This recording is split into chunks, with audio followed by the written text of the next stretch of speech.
Okay, we are now at 12:30, which marks the start of this webinar. Just to double check, can you guys hear me okay? And is video okay?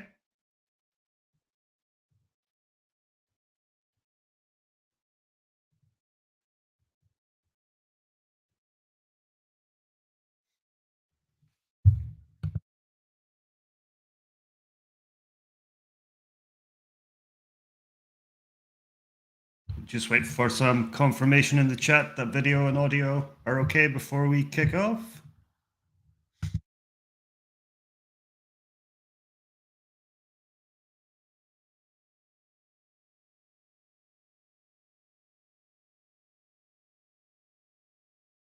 Yep, all good. Thanks, Mark. Perfect. Now we have confirmation that video and audio is all good. Let us kick off. So this session is a little bit different from the last session that I did. This is an Ask Me Anything webinar. So in the chat, feel free to ask me absolutely any question you want. Can be about fractional CFO, can be about strategy, can be about operations, can be about your own personal productivity. Absolutely anything you want, feel free to ask and I will answer. But to start with, we are going to kick off with a question I was sent in advance from Michael. So let me share my screen and I will show you the question and I will then run through my answer to the question. So share screen. We want to share the entire screen and we want to share this screen here. Share. Perfect. Okay, we're looking good. So Michael asks, Michael started offering fractional CFO services a couple of months ago and is looking to get some new clients.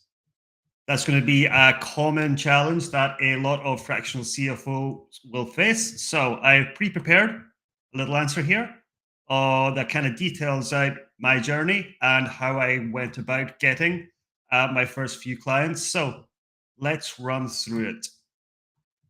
First thing we need to do is always define our target market.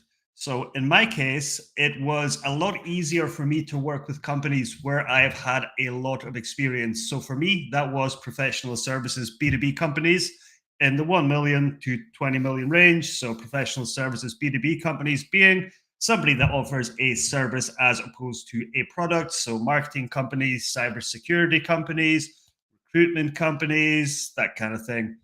And reason for 1 to 20 million, as I mentioned in the last webinar, below 1 million, to be honest, they probably don't need a fractional CFO. And above 20 million, they probably need someone that's a little bit more full time. And also, if you kind of think about it, a client who's turning over, let's say, 5 to 10 million revenue is going to have a lot more budget to spend on a fractional CFO than a client below 1 million revenue. So it's actually an easier sell engaging and working with clients with higher revenue because they have the budget to afford you.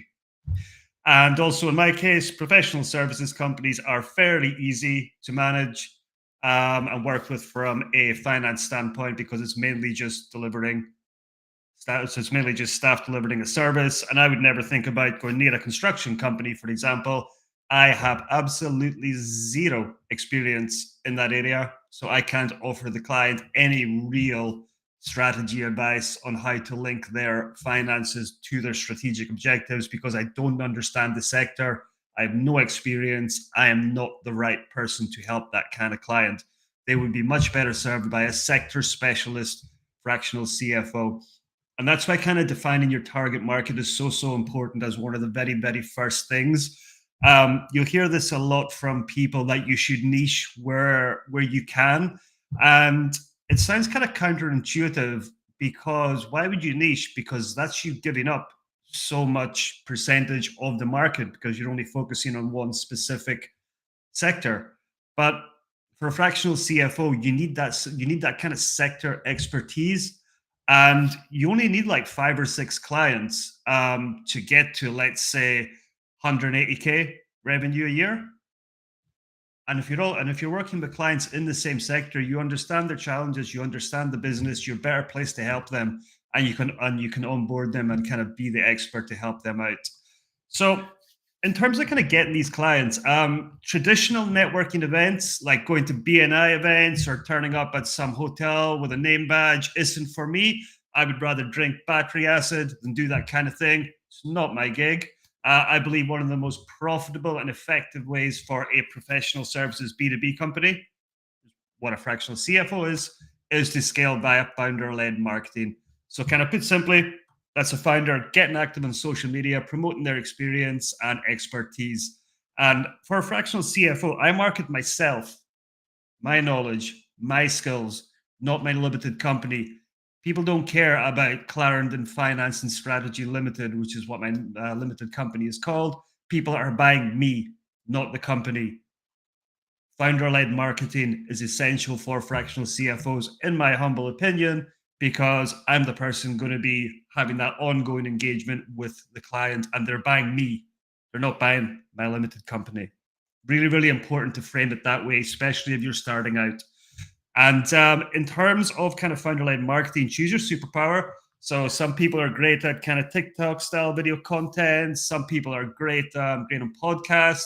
I'm really good at writing, and I hope doing these kind of videos. I got some okay feedback on the last couple of webinars, so I guess it must be okay.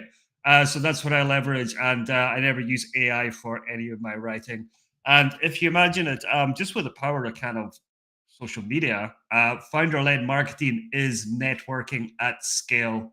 You can reach a much higher audience than going into some BNI meeting and meeting 10 people and wishing that you were not there, because it's really not too fun, in my opinion, anyway. So, in terms of actually getting clients, so I can actually trace every single opportunity since I sold my accounting firm like 4 or 5 years ago back to one place. That is LinkedIn. And I started kind of taking LinkedIn seriously a few years ago. I think I only had about 700 followers, something like that. And for the first few years, the kind of growth was pretty slow. But now kind of starting to build up some momentum and up to around 7,500 followers now, which which definitely helps because you're expanding your network. And in terms of kind of how to go about doing this, so there's a really good tool for writing, content writing and management on LinkedIn, which is called Authored Up, which I would strongly advise anybody to use. So if we have a look at Authored Up and what it does, so if I share here and I go into LinkedIn, then on the top right hand side, you will see up there this little up button. See it up there? This expands. So Authored Up gives you the ability to kind of give you a bit more formatting on your posts. So you can do bullet points, italics, underline, all sorts of fancy stuff. But one of the key things is that you can see all your previous posts. So for example, I can see all the posts, all the engagement. And if I want to reuse any of these posts, and that's one thing I do want to mention as well, reusing content. I used to feel like, oh, I've already written this, people have seen it, probably not a good idea to repost it again. I strongly changed now, and now I will repost stuff quite frequently, minimum once a month, because you get lots of new connections as you post content. So these people might not have seen it, and it is good quality content. So there's no problem kind of resharing it. Even if somebody's read it once, it might be nice for them to read it again. And you also get a kind of full suite of analytics there. So you've got kind of like your impressions, reactions, comments, and you can set up all kinds of filters, all kind of good stuff in terms of your posts, and see what their performance was like. There's a nice little word cloud there. So what do I normally speak about? Business, fractional, profit, company, revenue, finance, etc., etc., etc. So if you're kind of taking founder-led marketing seriously and you are kind of focusing on LinkedIn, I would suggest you get the Authored Up tool here, which I think is about 15 bucks a month, thereabout. It is not overly expensive, but the value it brings is very, very big. So I usually post kind of 4 or 5 days a week, Monday to Friday, usually around 6:30 in the morning. In terms of posting times, So if you think about when people are going to be looking at LinkedIn, it's going to be maybe when people wake up first thing in the morning. Maybe not first thing, but maybe after they've had their breakfast or whatever, they'll scan their LinkedIn post. Maybe when if they're getting the train to work or the bus or whatever, they might read it when traveling. Lunchtime. So that's why I do these webinars at lunchtime, because people are on their lunch break. They might want to eat something nice, watch a webinar kind of thing. And the other good time to post is generally around 7 p.m. Once people have had their evening meal, chilling out in the evening, maybe scrolling LinkedIn or whatever. And I'll write 1 to 2 new posts a week and simply repost stuff rest of the week. And like I mentioned before, because I'm constantly adding new followers, this kind of gives them a chance to see my old content also. And in terms of getting in front of your ICP, your ideal client profile, people who actually want to maybe engage with your services, as opposed to just lots of other accountants, lots of other fractional CFOs, which is a good thing in itself, which I will come to. LinkedIn Sales Navigator is really, really good. So let me again share and kind of show you a little bit LinkedIn Sales Navigator. So with LinkedIn Sales Navigator, you can really kind of target who you want to engage with and set up kind of custom lists. So let's say I'm looking for companies with an annual revenue of 1 million, 20 million. We'll change that to GBP. Add. And I want the headquarters location. Let's just pick London, I guess. So London area, UK. And the industry I want to target here. So professional services is pretty wide, but I'm kind of niching down. So let's say I'm looking for, I don't know, marketing agencies, perhaps. Marketing services, maybe advertising services could be good to include there. Doesn't want to include. Oh, looks like something's crashing here. Hold on.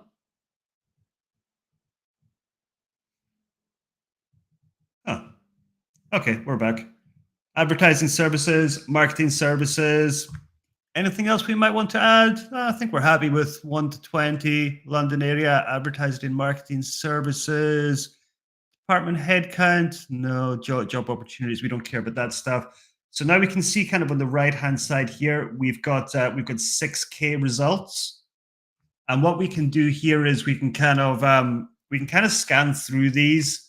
We can filter it down a bit more because 6K is quite a lot. So for example, company headcount, we maybe want to make that 51 to 200 because we're targeting slightly bigger companies as a fractional CFO. Now we've got 612 results.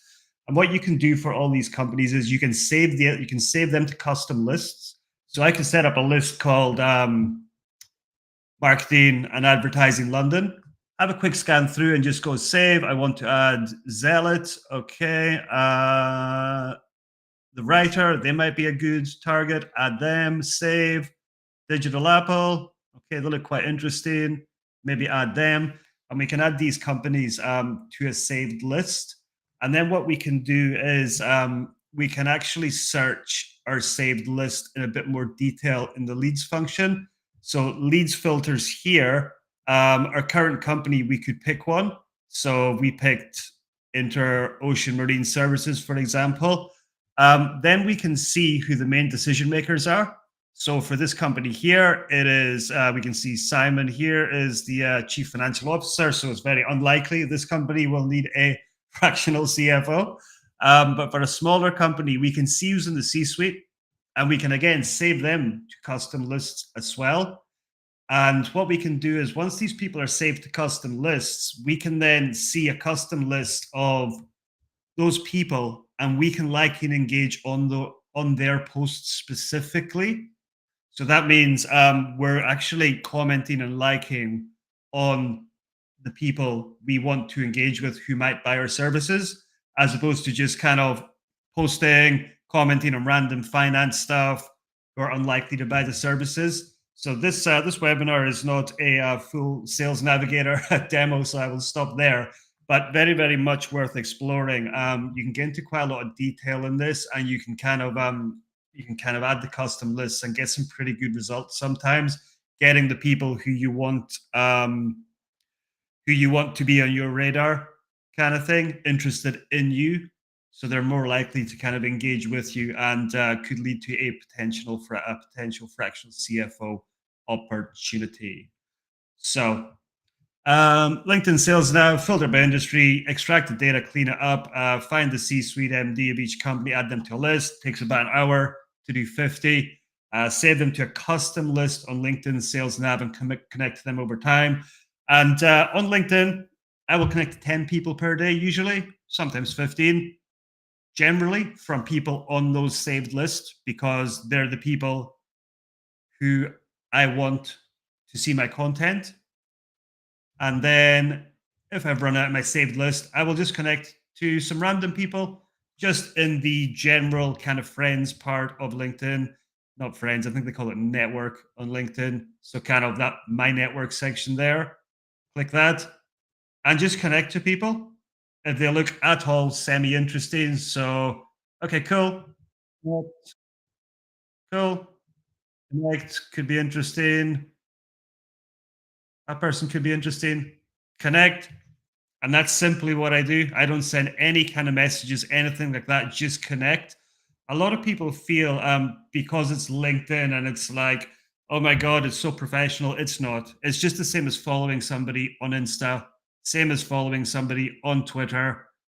A lot of people I find are scared to connect to people for some reason. But if you reframe it, it's just a social network like anybody else.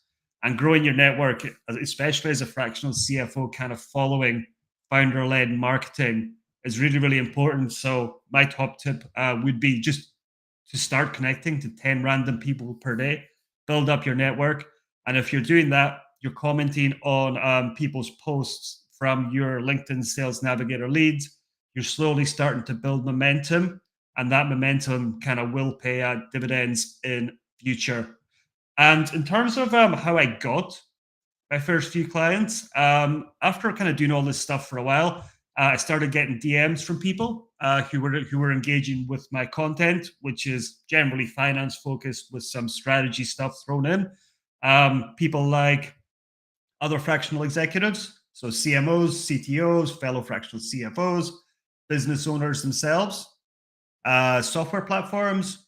Started getting some podcast invites to speak, and as long as the person kind of seemed interesting, I just shoot them a Calendly link and say, "Hey, cool, let's chat.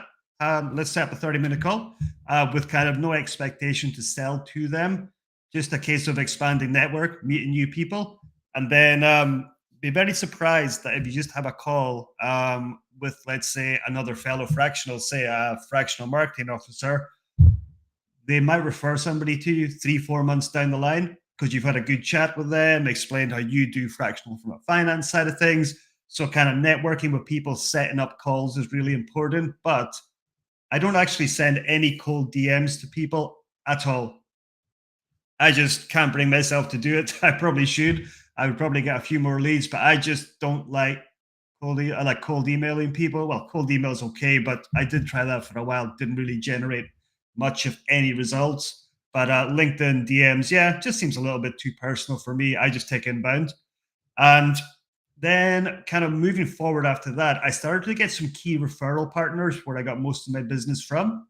And those key referral partners are business coaches who are working with clients who have poor financial data. So, a business coach is very hard for them to do their job if the data and the finance side of things is a mess. They don't have proper bookkeeping, there's no forecasts in place, that kind of thing. So, business coaches are good people to build a relationship with because they can often refer you to clients that need fractional CFO support. And accountants, of course, lots and lots of accountants who have clients who are looking for fractional CFO support, and the accountants may not offer it themselves as they are compliance focused, tax focused, that kind of thing. And it's a win-win for the accountant as well.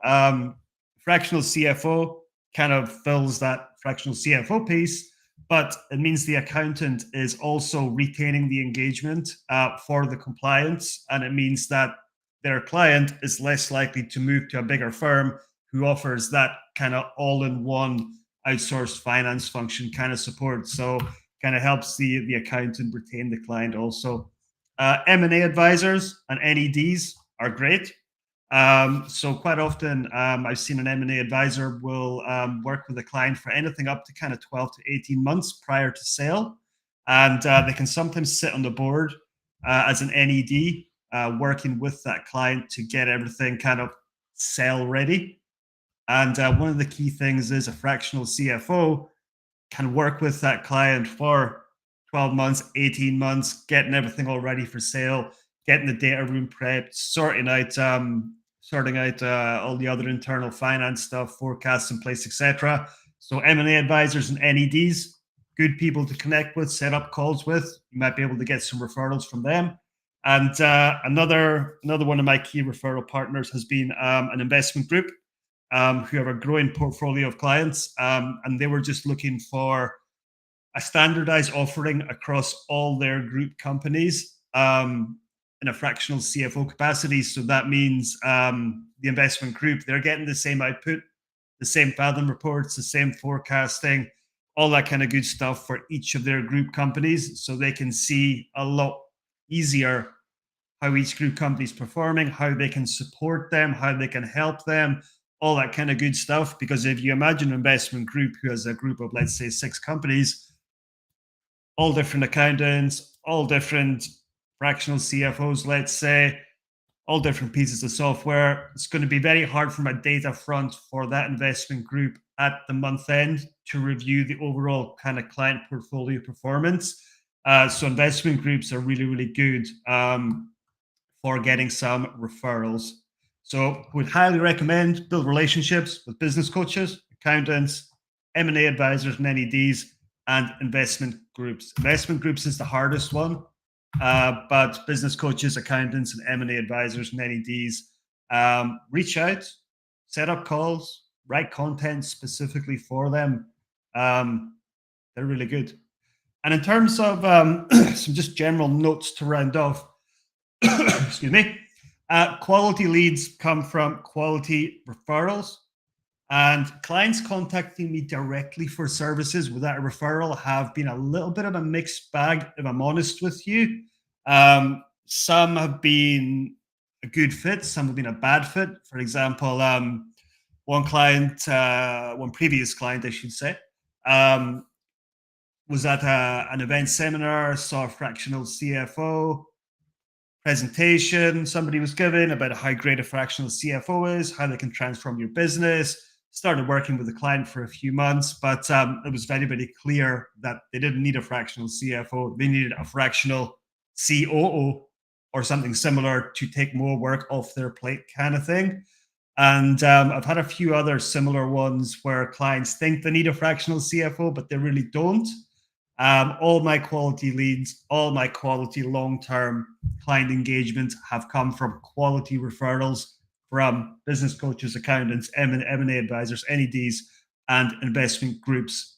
And in terms of kind of building all this up, it takes a while to build traction. It took me at least 3 to 6 months when I was kind of taking posting and stuff seriously. And at month 6, I was like, okay, is this actually going to work? Do I need to take a part-time job maybe? Because I'm not really getting that much clients. So if you are just kind of starting off in your journey, give it time, be consistent with your output, be consistent with your posting, all that kind of good stuff, and don't give up in the first 3 months. If I was starting from day one again and didn't know what I know now, I would say you need at least kind of 6 months living expenses saved up to be on the safe side. That's what I'd always recommend to everybody, at least kind of 6 months living expenses. And also, linking back to clients contacting directly who have been a mixed bag, do not be scared to disengage with clients who are not a good fit for you. In the last year, I've disengaged with 3 clients after working with them for a few months. My decision on the disengagement, very clear. I was not the right fit for a number of reasons, which I wouldn't go into. But you don't want clients who you know you're not a right fit for various reasons, taking up all your time, draining all your mental energy, kind of putting you on edge, constant queries, all that kind of stuff. So if you do come across a client and you maybe work with them for 2-3 months and you just think it's not a good fit, disengage, even if it costs you revenue. It's not worth the hassle. It's honestly not. And that would be my answer to Michael's question. Michael started offering fractional CFO services a couple of months ago. I was looking to get new clients. That's what I would do. And that is my answer to that question. So, anybody have any other questions they would like to ask me in chat? I will answer absolutely anything you want. This is your chance, folks. Ask me whatever you want, and I will answer. I'll just come off share screen for a minute. Stop sharing screen. Cool. There we go. So let's see if we've got any questions from anybody in chat. Let me have a look. Events and chat.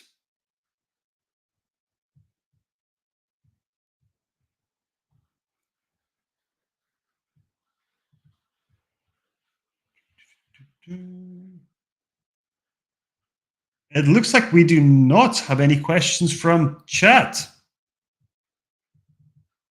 Don't be scared, guys. Feel free to ask me a question. I'll answer absolutely anything, even if it's what did I have for breakfast? I will tell you.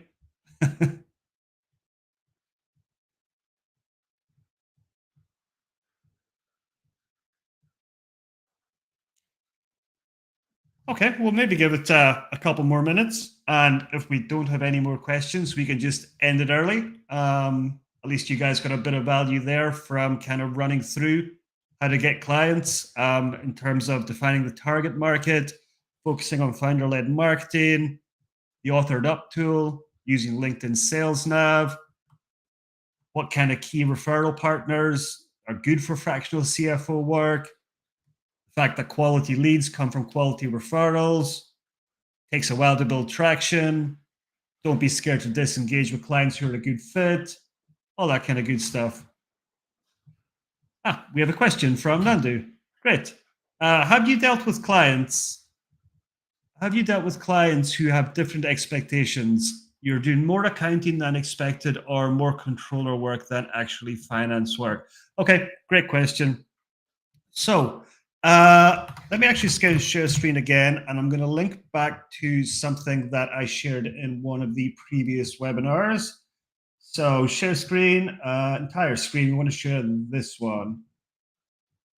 Share. So you guys might remember this pyramid that I showed that kind of maps out what a fractional CFO does. So transaction processing is at the bottom. It's what a bookkeeper does. Reporting, it's what an accountant does. Budgeting and forecast, analysis and insight and strategy. That's what a fractional CFO does, these three top layers of this pyramid.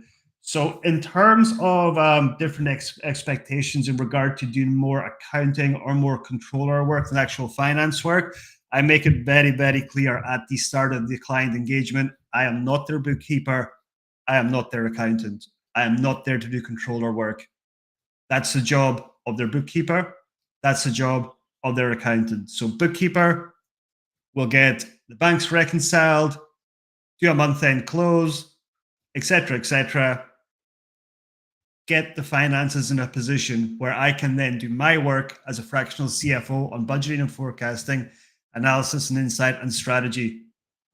If they don't currently have a month-end close in place, I recommend they speak to their accountant and ask them for additional support. Month-end close can maybe be an extra £400 or £500 a month, there or thereabouts, depending on the accounting firm, which is great because it means the accounting firm is getting more revenue from the client. But it's not the job of a fractional CFO to do bookkeeping. It's not the job of a fractional CFO to do a month-end close.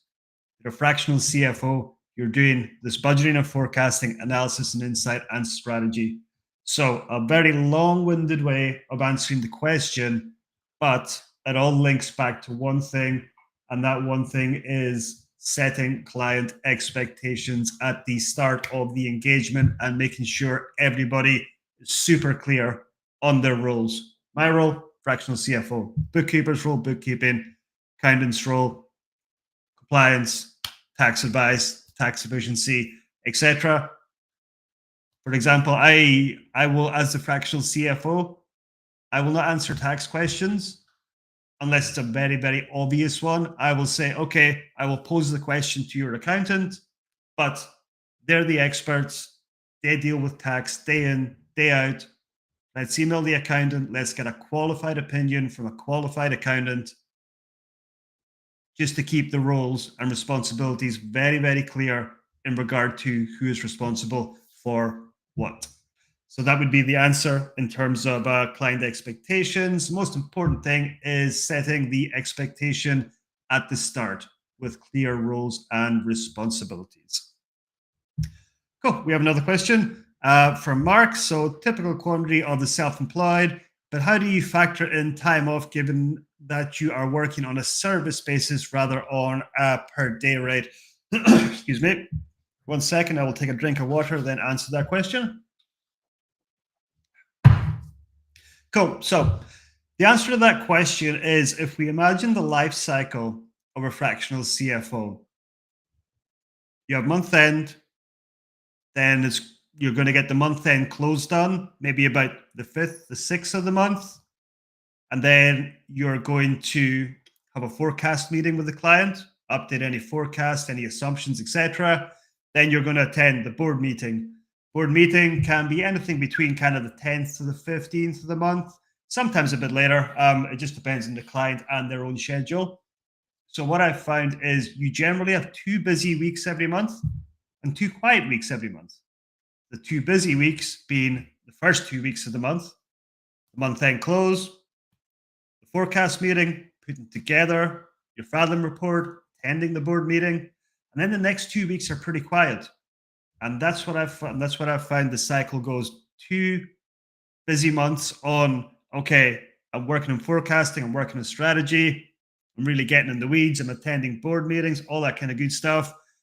But once that's done, the next 2 weeks, pretty quiet. You're just answering queries, updating stuff, maybe doing new client discovery, all that kind of good stuff. So for taking time off, I factor that in on my 2 quiet weeks. And because I work on a fixed monthly retainer model as opposed to working on a day rate, as long as I get the job done and provide a high quality service to the client and they're happy, then great. It doesn't matter kind of what days I work, as long as my commitment to the client's fulfilled, they're happy, they're getting a quality service. So that would be my answer. If I want to go on holiday, I will do it in one of my 2 quiet weeks. Anybody else got anything else they would like to ask? We still have about 20 minutes or so if anybody wants to ask a question. And remember, it doesn't have to be about purely fractional CFO stuff. If you want to ask about productivity, pretty good at that kind of stuff. If you want to ask about different systems, feel free. If you want to ask about how to go about disengaging with a client, feel free. I'm open to absolutely any questions you guys might have. And again, we'll give it a few more minutes and see if any questions pop through. And if no questions pop through, we shall end the webinar early and I will cook some lunch. And today for lunch, we are having a prawn linguine, home cooked, very tasty. Let's just refresh the chat to see if we have any more questions.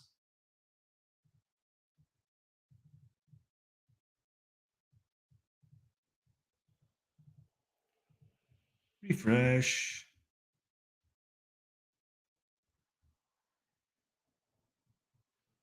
Okay, we have another question, which is great to see from Galina. Have you ever tried to partner in terms of new clients with headhunting companies? Do you have any experience or opinion about that? This will be a very short answer to your question. I have never tried to partner with any kind of headhunting companies, and I do not have any experience in that area. Um, I just get clients myself, so I don't really have any need to partner with any headhunting companies or similar. So, unfortunately, I cannot give an answer to that question. Question I missed from Paul. Do you have a detailed scope of work and how you deal with scope creep? Very good question. So, my scope of work actually isn't that detailed. Um, for accounting firms and stuff, you need to go into a lot of detail in terms of scope of work. We are responsible for annual accounts, payroll, VAT, confirmation statements, personal tax returns, ongoing tax efficiency advice, etc. While a fractional CFO is kind of a little bit different, my core scope of work is client gets a Fathom report every month, client gets a forecast meeting every month, client gets a board meeting every month. I'm available to answer ad hoc queries anytime, unlimited support via email, etc. And to be honest, some months are really quiet, some months are a little bit busier. And I just find kind of with the flow of time, it tends to kind of equal itself out. So if the only time I would really do an extra charge on top my normal monthly retainer, if it was something that was way outside the scope of work and was going to take a whole heap of time to do. For example, let's say it was an acquisition on a £3 million business, that would be pretty clearly outside the scope of a normal retainer. So at that point, I would go, okay, cool, speak to client. Okay, client, this is a very big undertaking outside our normal scope of work. So we might need to agree a little separate fee for this. But to be honest, I just find it balances itself out over time with each client. And I've always found that some months will be busy, some months will be quieter. It just flows like that. And I've never been in the position where one client is really kind of taking so much time where I might need to reprice the fee. It's just not happened to date. Maybe it will happen at some point. If it does, then I would just have an honest and open conversation with the client. Look, our scope of work has expanded massively here. We obviously need additional support. Here's my new proposal, kind of thing. So yeah, I don't really have that detailed a scope of work. Apart from in the first 3 months. Month one is always data cleanup. Month two is building the initial forecasts. And then month three is extending it and bringing in non-financial KPIs. And once that's done, it's mostly automated. To be honest, you're just really having that forecasting meeting every month, updating assumptions, double checking the month end, doing analysis, actuals, budget, forecast, updating any assumptions, attending the board meeting as an NED, all that kind of good stuff. So the time requirements a lot in the first 3 months and then dramatically falls after month three. So yeah, that would be my answer to that one. Let me see. Do we have any other questions that I missed? No. So let me see if there's any new questions. Nandu, genuinely, how do you manage multiple calendars and email addresses? I have 3 clients. Each month we'd work off their systems and emails and therefore calendar meetings. So I'm constantly having to manage multiple email addresses. Very good question. Simple answer is I do not have a client email address for any client. That would be an operational nightmare. I am their fractional CFO. I am an external consultant. I am not part of their business. I'm an external consultant as a fractional CFO. I do not join my clients' Slack channels. I do not join my clients' Microsoft Teams channels. They want to communicate me. They can WhatsApp me. They can email me. It's not a scalable model as a fractional CFO to have 5 different Microsoft Teams accounts, 6 different email accounts, 900 million different calendars. In my opinion, it's just overkill. And that links back to one of our previous questions about setting client expectations at the start of the engagement. You got to be clear. This is the way I work. Comms via email. I'm open for a video call anytime you want. Just let me know. Or if you need something urgent, WhatsApp me. It's up to you as a fractional CFO to kind of control the engagement and set the engagement. Don't let the client control the engagement. You set out your terms of work and how you work. So that would be my answer. It's not a problem I face because I will only take comms via video call, phone call, or WhatsApp. Mark, do you have any kind of referral arrangements in place where you get some form of a kickback? And if you do you declare that to the client? Mark, I do. And I do not declare that to the client because that is me paying a referral to somebody else. It's not impacting the client fee at all. On the client side of things, they're paying me my normal fee, which is fine. Normal fee comes into my company. I pay the referral fee to somebody else who has referred a client to me. Great. Everybody's happy.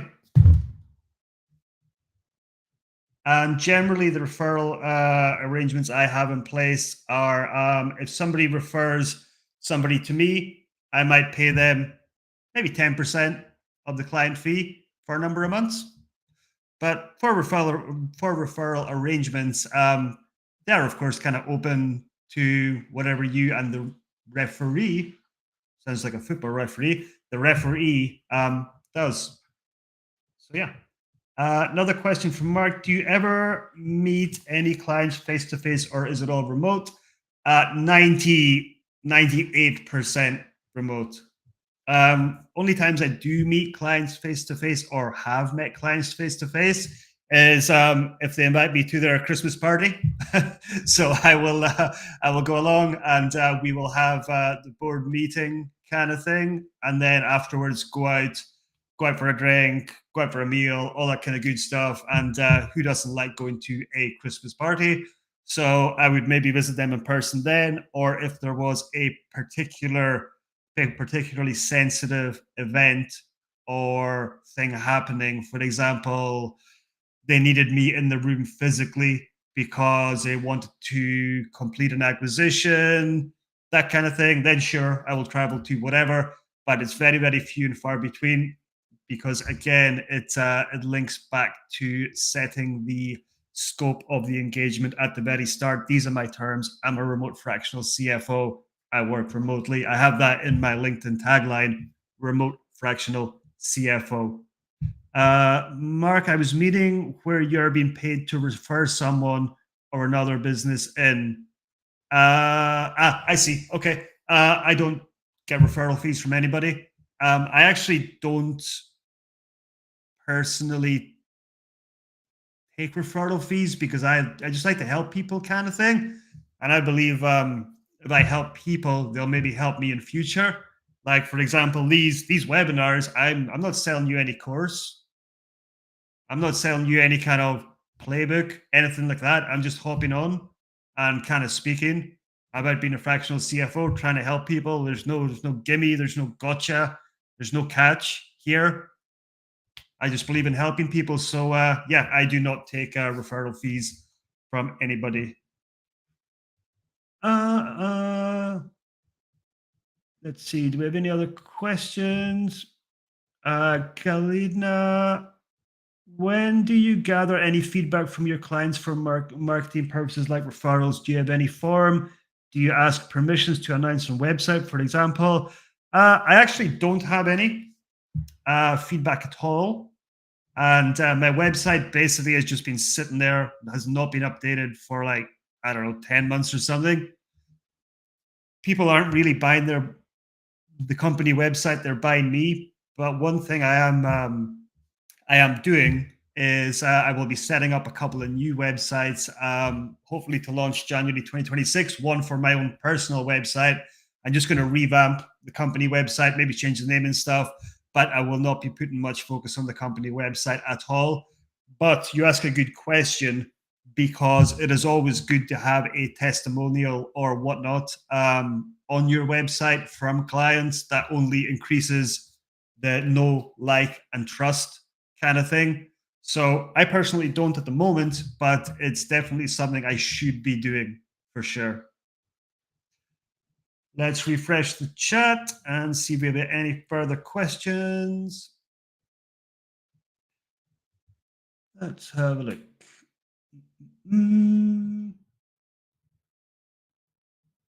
I think I've answered them all. Let me just double check.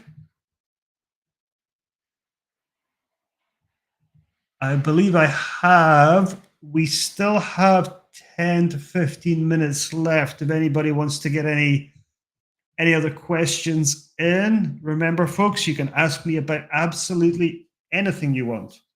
Anything. I'll give you the answer. And as always, if we don't get any new questions in the next 2 or 3 minutes, we will call the end to a stream and I will cook my tasty prawns for lunch. Let me just refresh the stream, not the stream, the chat.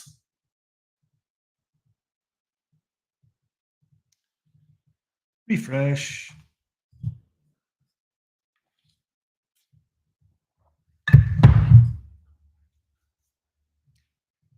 Let's see. Okay, cool. We have another question. Nandi, you mentioned that in your initial analysis, 90-day plan recommendation is free of charge to a prospective client. Does it happen often that the prospect walks away at that point? It's only ever happened once. Literally only once in the entire time that I've been doing this did a client not convert after I did my initial analysis. And the reason was because they were looking at a full outsourced finance function. They were looking to change accountant. They were looking for a bookkeeper, all that kind of good stuff. And I did the analysis, big mind map session, 4,000 word, custom written document detailing out all the plans, all the finances all the finance changes I would make, all the strategic stuff I would do, all the operational stuff I would maybe suggest could be improved upon. Sent it over, and unfortunately, they came back and said that they were looking for a full finance outsource as opposed to just a fractional CFO. Maybe I didn't scope that as well as I should have. Maybe I should have asked better questions, because if I knew that from the start, I have many accountant contacts. I could have kind of partnered with an accountant to go for a full finance outsource. So maybe that's something I was lacking in my kind of questioning. The client never brought it up, but I didn't ask. So perhaps a learning point for me. But that's the thing. With the more client calls you do, the better you get at questioning, and the better you get at kind of seeing what the client actually wants. And literally that was the only time that a client has not converted after doing the mind map and initial analysis. So even though it cost me a fair bit of time, nothing in actually cold hard cash, in time, it's just the way the cookie crumbles. That's just what happens sometimes. You win some, you lose some. Such is life. As the French say, c'est la vie. Let me refresh again. See if we've got any other questions. Let's see. Nandu, again, as a follow-up, do you help clients with hiring, say for a replacement accountant or a replacement tax consultant, if their current resources is not the greatest? Sure, I can definitely recommend bookkeepers, accounting firms, tax professionals to a client, no problem. Have quite a wide network of finance contacts. What I generally do is I will introduce the client to 3 options. So if they were looking to switch accountant, let's say, I would intro the client to 3 separate accountants and say, hey, have a chat with each of these 3 people. I can recommend them all very highly based on my past experience / interactions with them. And yeah, pick which one you like the best. I know they're all great. I know they all offer a quality service. Here's 3 options. Have a chat with them, see who you like. And again, I will not take a referral fee, even though I'm introducing the accountant and getting them potentially quite a decent fee for like a 5 to 10 million company. I wouldn't take a referral fee. Because quite often, when I have done that in the past, the accountant will recommend me to one of their clients when they need a fractional CFO. So the relationship is not kind of built on a transactional nature. It's more built on kind of ongoing relationship and me helping the accountant and them helping me. You know, you do me a favor, I do you a favor. That's the way I like to operate. So yeah, same for the clients looking for like what I mentioned before when I was answering Michael's initial question about taking calls with various other fractional execs, like chief technology officers, chief marketing officers, etc. If the client's looking for a new tech person, a new marketing person, whatever, I'll recommend them to some of the people I've had calls with and whose work I can vouch for. And I've seen it happen that because I've done them a favor, a couple of months down the line, they'll refer somebody to me. What goes around comes around. It's all good. So we have 9 minutes left. Thank you, Mark. I am happy to accept a drink at any stage. Stella Artois is always good. And we have about 9 minutes left. So again, we will do our usual. We'll do a refresh. And if we have no other questions, we will end the stream. Let's see.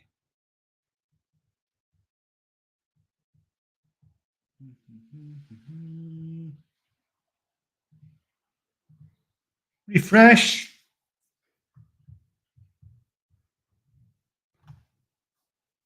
Okay, cool. I think that's all the questions. I've refreshed a couple of times and can't see any new come through to the chat. Nandu agrees strongly in regards to buying Kevin a drink. Kevin is always open for drinks, like I mentioned. Feel free to buy me a drink at at any point you wish. One final refresh, then we'll call it a day. My prawn linguine is calling me.